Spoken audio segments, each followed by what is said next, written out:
El caso del videojuego, capítulo 3. A la mañana siguiente, bien temprano, demasiado para mi gusto, Galarza pasó a buscarme y nos fuimos a la oficina de Diego. Yo había insistido en acompañarlo y disfrutaba de antemano imaginando la cara de Gaspar al verme aparecer junto a un policía. La empresa quedaba cerca de Retiro. Era una de esas enormes torres que brotan junto al río como hongos geométricos de vidrio y cemento. El ascensor nos depositó suavemente en el piso 19, en una recepción más grande que mi departamento. Nos atendió una secretaria vestida de rojo, sentada en el centro de una mesa circular blanca, que parecía una deliciosa frutilla coronando un helado de crema. No le debo haber causado la misma impresión, porque ni siquiera reparó en mí. El comisario pidió por Diego, y ella murmuró algo en un teléfono también blanco. Luego, incorporándose, nos dijo: «Por aquí, por favor, acompáñenme». Galarza me miró y yo lo tranquilicé con un gesto. Ya conocí esa táctica y estaba preparado. Nadie me engañaría otra vez haciéndose pasar por Diego. La seguimos por unos pasillos largos entre paneles grises, tras los cuales no se escuchaba ningún sonido. Se diría que en ese lugar no había nadie trabajando. La frutilla iba adelante envolviéndome la estela de su perfume, y al apreciarla desde esa perspectiva, supe que me había quedado corto con mi apreciación original. Ella, por su parte, continuó ignorándome. Caminamos sin sentir nuestros pasos sobre una alfombra más gruesa y mullida que un colchón. La falta de descanso de los últimos días me estaba provocando extrañas asociaciones. Hasta que, por fin, llegamos a una puerta. Ella se detuvo, la abrió y nos dejó frente a una oficina. Allí nos despedimos y concluyó mi romance más breve, sin que la dama se hubiese enterado de ello. Me quedé unos instantes con la vista perdida por donde se había marchado, flotando todavía en su nube perfumada, cuando una voz a mis espaldas la desintegró como un rayo fulminante, haciéndome estrellar precipitadamente contra una abrupta e imprevista realidad. «Hola, Nico, qué sorpresa». No podía creerlo. Si había una voz que no esperaba escuchar allí, era esa.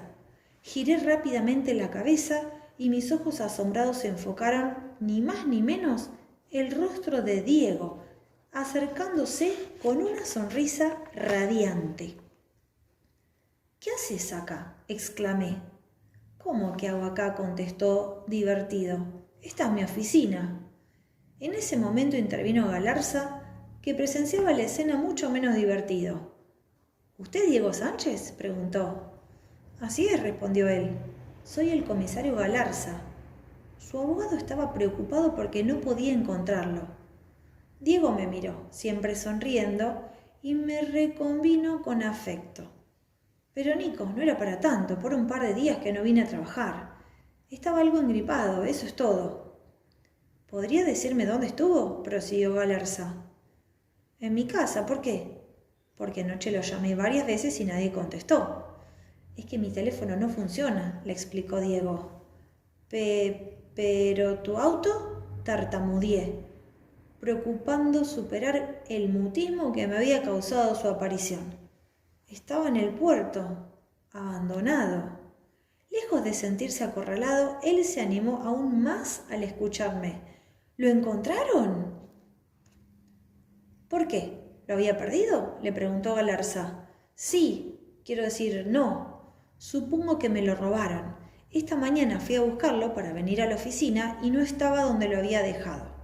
Ahora pensaba hacer la denuncia». Aunque Diego tenía una respuesta para todo, había algo que faltaba en su libreto: la historia del dichoso disco, pero tuve que tragármela. Galarza no sabía nada de él, y yo había caído en mi propia trampa, al no habérsela confiado por proteger a Diego. Claro que el hombre no era tonto. Sus ojos parecían perforarme, intentando adivinar si le estaba ocultando algo o si era un imbécil que le había hecho perder el tiempo con un dislate sin sentido. Pues puse mi mejor cara de piedra y lo dejé con la duda. Después de indicarle a Diego dónde retirar su auto, nos fuimos. Cuando me despedí de Galarza, ya en la calle, no dijo nada, pero al alejarme pude sentir su mirada clavada en mi nuca. No me di vuelta. La aparición de Diego me había desconcertado, dejándome con una sensación amarga en la boca. Este caso era como armar un rompecabezas en un colectivo a las 7 de la tarde. Tan pronto creía haber encontrado 2 fichas que encajaran, el tablero se sacudía y había que volver a empezar con las piezas cambiadas.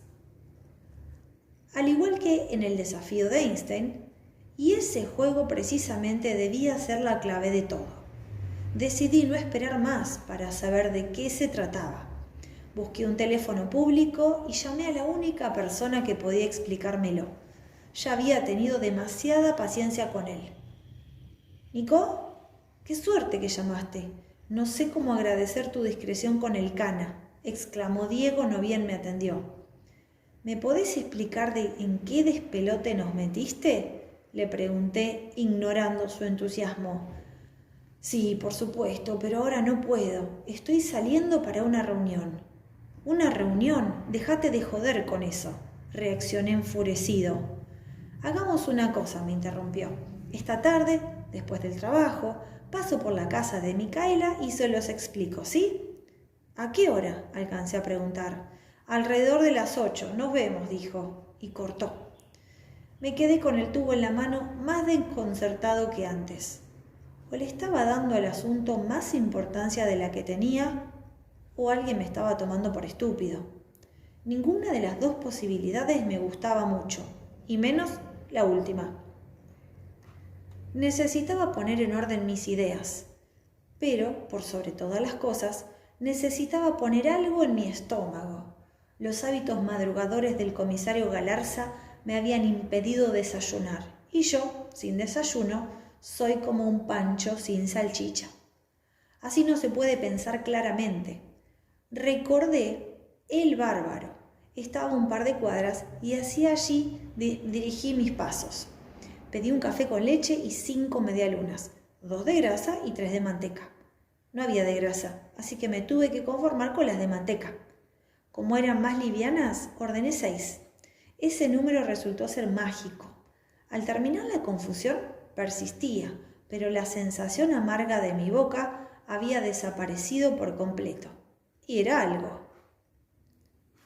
Juan Facundo es agente de bolsa y trabaja en un típico edificio comercial de la calle Reconquista en el que funcionan, además, compañías de seguro, casas de cambio, despachantes de aduana y otras empresas por el estilo, cuyos misteriosos designios jamás he logrado comprender. A esa hora de la mañana, su oficina era un hervidero y me costó ubicarlo entre una multitud. Juan Facundo es agente de bolsa y trabaja en un típico edificio comercial de la calle Reconquista en el que funcionan, además, compañías de seguro, casas de cambio, despachantes de aduana y otras empresas por el estilo, cuyos misteriosos designios jamás he logrado comprender. A esa hora de la mañana, su oficina era un hervidero y me costó ubicarlo entre una multitud de operadores agitados que iban y venían sin cesar. Estaba junto a una ventana hablando por teléfono y cuando me vio hizo una seña para que me acercara. Caminé entre ese inquieto enjambre pidiendo disculpas por la intromisión, pero nadie pareció reparar en mí, ocupados como estaban en vociferar, también por teléfono, y en oprimir las teclas de cuanta computadora se pusiera a su alcance. Al llegar a su escritorio, siempre con el auricular en la mano, me indicó una silla desocupada. Me senté, confiado en que su conversación finalizaría enseguida, pero luego de esperar un buen rato, comprendí lo errado de mi suposición. Juan Facundo accionaba constantemente los botones de su consola, cambiando de interlocutor, y la charla se renovaba, amenazando con excederse hasta la eternidad. De tanto en tanto me miraba con una sonrisa, me guiñaba el ojo y seguía hablando. En un momento le hizo un ademán a alguien a mis espaldas y, por arte de magia, un silencioso ser anónimo depositó frente a mí un vasito de plástico con café. Tras un tiempo que no puedo precisar, y después de observar el estilo de comunicación que se desarrollaba en ese lugar, supe que nunca conseguiría mi cometido. Todos hablaban, probablemente algunos lo hacían entre sí, pero siempre a través de esos dichosos aparatos. Sobre la mesa de Juan Facundo estaba su celular. Confieso que sentí la tentación de llamarlo desde allí mismo, pero la descarté cuando empezó a sonar, y él lo sumó a su conversación. Resolví partir y hacerlo desde mi oficina. Sería lo más sencillo. Le anoté en un papel el nombre de la empresa donde trabajaba Diego, y utilizando el lenguaje de los gestos, sin decir una palabra, se lo dejé. Me entendió, nos despedimos y salí a la calle. Me aguardaba uno de esos descomunales embotellamientos de tránsito que suelen apropiarse de las calles del centro, pero no logró impresionarme. Lo que acababa de ver era mucho peor. Todavía tiene el vasito con café en la mano. Busqué un basurero y lo tiré. Estaba horrible. Ya en mi estudio llamé a Micaela para informarle lo sucedido, y enseguida cayó doña Sara para su visita cotidiana. Estoy convencido de que, solo por su perseverancia, esta señora se merecía, al menos, el doble de lo que reclamaba.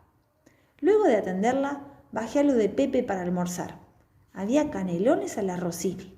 Me comí una porción, sin pan, y no pedí postre, porque quería mantenerme despejado. Al regresar me arrepentí y busqué en uno de los cajones de mi escritorio los chocolates que tengo para esas ocasiones. Quedaba uno con almendras. Mientras lo saboreaba lentamente, descubrí que no tenía ganas de trabajar y decidí regalarme media horita de recreo. Cargué el desafío de Einstein en la computadora y me puse a jugar. Cuando quise acordarme, eran las 7:25 de la tarde. Apagué la computadora y salí corriendo hacia lo de Micaela. Diego llegó unos minutos después que yo. Micaela lo recibió y lo hizo pasar a la cocina. Se lo veía algo tenso por la situación, pero me importó bastante poco. Él nos había implicado en esta pesadilla y no estaba dispuesto a facilitarle las cosas, así que fui directo al grano.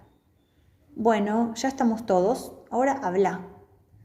Y Diego esta vez no se hizo rogar.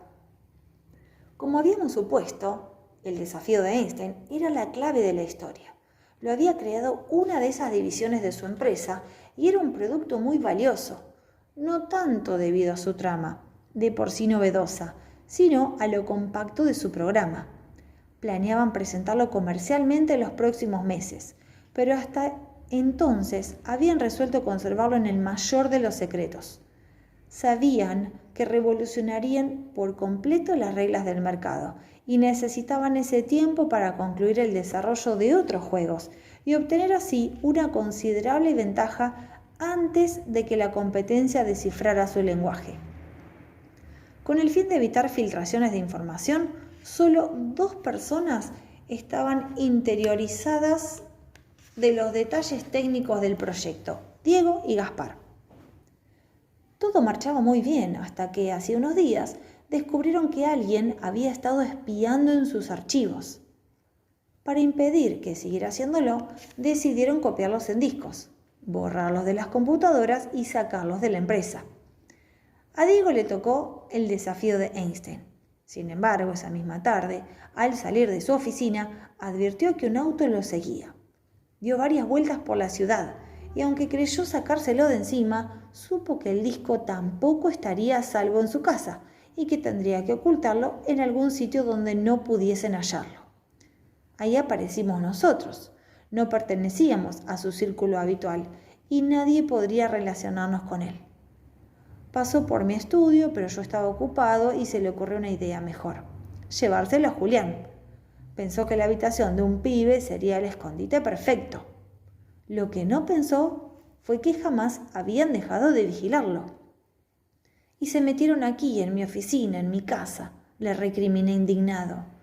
La verdad es que no sé cómo disculparme, reconoció Diego muy abatido. Se me hubiera imaginado. Y ni siquiera te tomaste el trabajo de avisarnos, insistí. Pero Micaela, súbitamente compadecida, me detuvo. Bueno, Nico, ya nos dijo que no sabía. No, él tiene razón. le interrumpió Diego. Fui un irresponsable. Por eso les estoy contando esto. Me comprometí a guardar silencio, pero quiero que sepan que si deciden hacer una denuncia, los voy a respaldar. Micaela me dirigió una mirada suplicante al escucharlo y fui yo el que terminó sintiéndose un desalmado. Todavía no sé por qué. Después de todo, el riesgo había existido y el susto de las últimas horas no me había abandonado por completo. Quédate tranquilo, concedí a regañadientes. Esto no va a hacer falta. Micaela me sonrió y la idea de entablarle una suculenta demanda a esos tipos fue a parar al rincón de los proyectos perdidos. ¿Y dónde te metiste estos días?, preguntó. En casa, respondió Diego, aliviado de que el giro de la conversación tomase otros rumbos. Entonces, ¿lo del teléfono y lo del auto era cierto? Por supuesto. Lo que pasa es que a nadie se le ocurrió pasar por allí. Las explicaciones de Diego fueron desarmando mis prevenciones. Pese a que nos había involucrado en una confabulación sin consultarnos, ahí estaba, pidiendo perdón y confiándonos una historia que había prometido mantener en secreto. Así supimos que Gaspar, asustado al no encontrarlo por ninguna parte, comprendió que la situación se le estaba escapando de las manos y decidió plantársela a sus superiores. Al jefe de seguridad de la compañía no le llevó demasiado desentrañarla. Uno de sus propios hombres, recientemente incorporado a su equipo, había insistido en cubrir la guardia nocturna. En aquel momento no le había dado importancia al asunto, pero a la luz de lo sucedido, su insistencia le resultó sospechosa y decidió investigarlo. Para su sorpresa, descubrió que el tipo era analista de sistemas en una empresa competidora. El resto fue muy sencillo y no tardó en desenmascararlo. El falso guardián no solo resultó ser el espía que había entrado en sus archivos, sino además el indeseado visitante que tras perseguir a Diego nos tuvo a maltraer hasta que logró robar el juego. ¿Qué pasó con él?, preguntó Micaela. Devolvió el disco y fue despedido. ¿No lo denunciaron? La empresa prefirió no hacerlo para evitar escándalo, prosiguió Diego. El problema es que no estamos seguros de que no se haya quedado con una copia. ¿Por qué? Ayer recibimos una llamada anónima pidiendo dinero por un disco. Nos dio una cita y no se presentó. Obviamente se estaba refiriendo a la trampa que yo les había tendido. ¿En la placita Honduras y Serrano, dije? Sí, se desconcertó. ¿Cómo sabés? Admito que me sentí seducido por la posibilidad de dejarlo con la intriga, pero supongo que mi vanidad pudo más y terminé contándoselo. En ese momento llegó Julián y Diego, que seguía buscando la forma de reparar su error, nos invitó a cenar. ¿Qué quieren comer?, preguntó. Hamburguesas con papas fritas, se nos adelantó Julián. Elegimos un lugar cerca de Cabildo y Juramento. Yo hubiese preferido algo más caro, solo por el placer de verlo gastar, pero tuve que resignarme. Tras los postres, bastante escasos para mi gusto, Diego le regaló a Julián varios videojuegos, entre los que estaba precisamente el desafío de Einstein. Era su manera de probarnos que no tenía nada más que ocultar, y por no aguarle el acto final de su reivindicación, omitimos mencionarle la copia que teníamos, aunque lo confieso, ganas no me faltaron. Los guardé en mi bolsillo porque no entraban en los de Julián y salimos de allí. Llegué a casa temprano, dispuesto a acostarme, enseguida para recuperar el sueño perdido. El caso se había resuelto y tenía el derecho de sentirme reconfortado por el placer del deber cumplido. Sin embargo, un desacostumbrado estado de insatisfacción se había apoderado de mí. Lo atribuí a la inadecuada cantidad de postre presente en mi aparato digestivo y recordé que en el bolsillo de mi saco todavía tenía un pedazo de chocolate con almendras. Al buscarlo descubrí que me había quedado con los discos de Diego que Diego le había regalado a Julián. Los volví a guardar y me metí en la cama. A la mañana regresaría a mis otros casos, menos emocionantes que el vivido, aunque seguramente más lucrativos. Eso sí lograba cobrar algo, reflexioné con una mueca. Y por la tarde le llevaría los juegos a Julián, lo que de paso me brindaría una excelente excusa para reencontrarme con su hermana. Al rato el chocolate se había terminado, pero la sensación desagradable persistía. O la porción no había sido suficiente, o la razón de mi insatisfacción era otra, y me temía que esta última alternativa fuera la más probable.